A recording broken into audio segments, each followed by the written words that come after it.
गरीब बहू और आसमान से उतरती सीढ़ियाँ। एक आस्था, त्याग और चमत्कार की कहानी। गांव के किनारे एक पुराना पीपल का पेड़ था। लोग कहते थे उस पेड़ के नीचे बैठकर मांगी गई सच्ची मन्नत कभी खाली नहीं जाती। उसी पेड़ के पास रहती थी मीरा। मीरा गरीब थी, बहुत गरीब।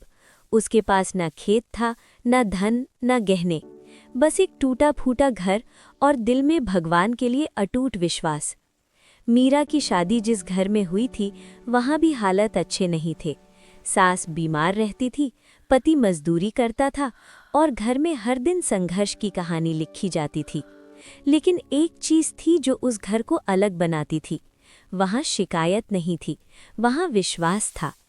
हर सुबह मीरा सूरज से पहले उठ जाती, पहले आंगन बुहारती, फिर चूल्हा जलाती, फिर सास के पैर दबाती। कभी कभी उसके हाथ जल जाते, कभी धुआं आंखों में भर जाता, पर उसने कभी क्यों मैं नहीं कहा। सास अक्सर कहती, बेटी भगवान सब देख रहा है। मीरा मुस्कुरा देती, माँ वही तो मेरा सहारा है। एक दिन घर में अनाज खत्म हो गया। मीरा ने मटके खंगाले, डिब्बे टटोले, कुछ नहीं मिला। सास ने धीरे से कहा, आज पानी पीकर सो जाते हैं। मीरा का दिल टूट गया। उसे अपनी भूख की चिंता नहीं थी, लेकिन सास की झुर्रियों में छिपी बेबसी उसे चुभ रही थी। वो चुपचाप बाहर निकली, पीपल के पेड़ के पास जाकर बैठ गई। उसने आंखें बंद की और कहा, हे प्रभु, मुझे कुछ मत देना, बस मेरे अपने भूखे ना सोएं। उसकी आंखों से आंसू गिरते रहे। हवा हल्की सी चली, पेड़ की पत्तियां सरसराईं, जैसे कोई सुन रहा हो। उस रात मीरा को एक सपना आया। उसने देखा आसमान से चमकती हुई सीढ़ियां उतर रही हैं।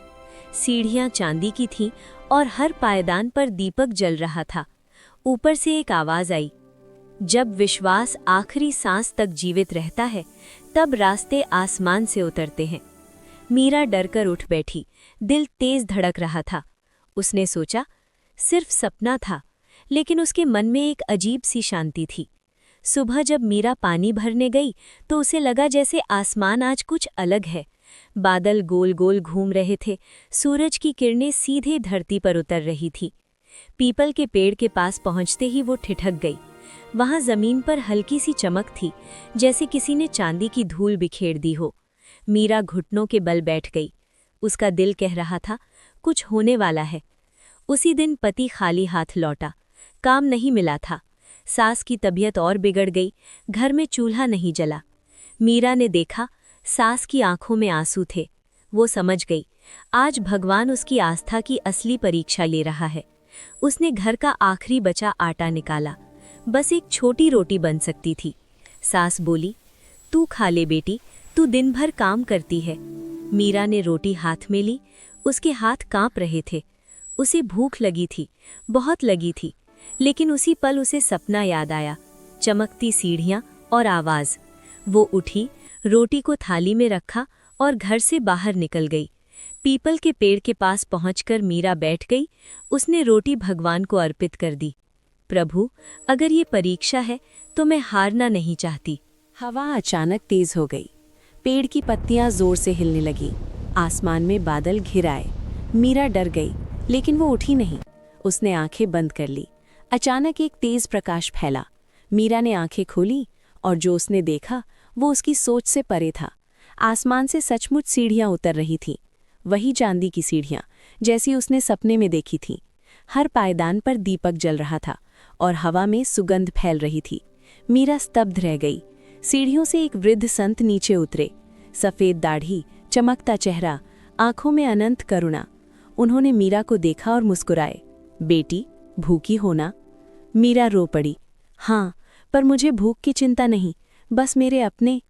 संत ने उसके सिर पर हाथ रखा, तुमने आज खुद से बड़ी सोच ली, यही सच्ची भक्ति है।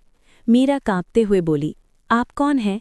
संत मुस्कुराए, जो विश्वास में बसता है उसे नाम की जरूरत नहीं होती। संत ने हाथ उठाया। पीपल का पेड़ चमकने लगा। पत्तियां सोने सी दमक उठीं। धरती हल्की कांपी और देखते ही देखते पेड़ के नीचे अनाज के ढेर लग गए। चावल, गेहूं, दाल, सब कुछ। मीरा की आंखें फैल गईं। वो संत के चरणों में गिर पड़ी। प्रभु, लेकिन जब उसने सिल उठाया, संत जा चुके थे।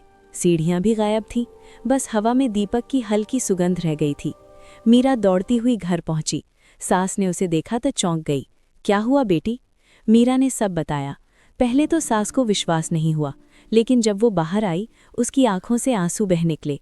आज भगवान ने हमारी झोली भर दी। पति भी लौट आया। उसने जब देखा तो जमीन पर बैठ गया। मैंने मेहनत की पर कुछ नहीं मिला। तूने विश्वास किया और सब मिल गया। धीरे धीरे घर की हालत बदलने लगी। अब चूल्हा रोज जलता था। सास की दवाई समय पर आती थी। घर में खुशियां लौट आईं। लेकिन एक चीज नहीं बदली, मीरा की सादगी। वो अब भी वही पुरानी साड़ी पहनती, वही पीपल के पेड़ के नीचे बैठती और हर दिन एक रोटी भगवान को चढ़ाती। एक दिन गांव में सूखा पड़ गया। फसलें सूख गईं, कुएं खाली हो गए। लोग मीरा के घर आने लगे। बहू, तू भगवान की प्यारी है, कुछ कर। मीरा डर गई। मैं कोई देवी नहीं, मैं तो बस एक इंसान हूँ। लेकिन रात को उसे फिर वही सपना आया। सीढ़ियाँ, दीपक और आवाज़। जो खुद के लिए नहीं, दूसरों के लिए मांगता है, उसी के लिए आसमान खुलता है। अगले दिन मीरा ने पूरे गांव को पीपल के पेड़ के नीचे बुलाया। सब बैठे, अमीर, गरीब, बूढ़े, बच्चे। मीरा ने कहा, आज हम सब मिलकर प्रार्थना करेंगे। कोई अपने लिए नहीं, सबके लिए मांगेगा। गांव में पहली बार ऐसा हुआ। सबकी आंखें बंद थीं, सबकी आवाज़ एक थी। हे प्रभु, हम सबको बचा लो। आसमान में बिजली चमकी, तेज हवा चली। लोग डर गए, लेकिन मीरा मुस्कुराई। उसे पता था, कुछ ही पलों में आसमान से बारिश शुरू हो गई। पहले बूंदें, फिर तेज बारिश। लोग रोने लगे, हंसने लगे, एक दूसरे को गले लगाने लगे। मीरा भीगती रही, उसकी आंखों से आंसू बारिश में घुल गए। उस रात मीरा पीपल के पेड़ के नीचे बैठी थी। आसमान साफ था, तारे चमक रहे थे। उसे लगा जैसे ऊपर कहीं सीढ़ियां फिर चमक रही हों। वो मुस्कुराई।